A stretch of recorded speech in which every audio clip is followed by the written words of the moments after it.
বলিউড মস্তানি দীপিকা পাডুকোন ও তার হাজব্যান্ড রণবীর সিং গত বছরে কন্যা সন্তানের প্যারেন্টস হন।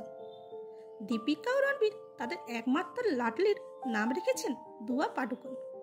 দুয়ার জন্মের পর থেকে দীপিকা দুয়াকে নিয়ে খুবই ব্যস্ত ছিলেন, তাই দীপিকা কিছুদিন লাইমলাইট থেকে দূরে ছিলেন। বর্তমানে অভিনেত্রীকে কিছুদিন আগেই এয়ারপোর্টে স্পট করা হয়েছে।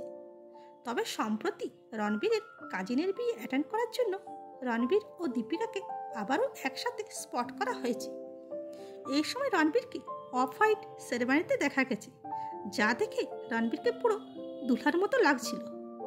অন্যদিকে দীপিকাকে পিঙ্ক ওড়নার সাথে হোয়াইট গাউনে দেখা গেছে। দীপিকাকে ভারী জুয়েলারি ও মেকআপের সাথে একদম নতুন দুলহানের মতো দেখাচ্ছিল।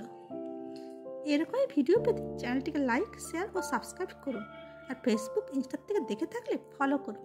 Thanks for watching.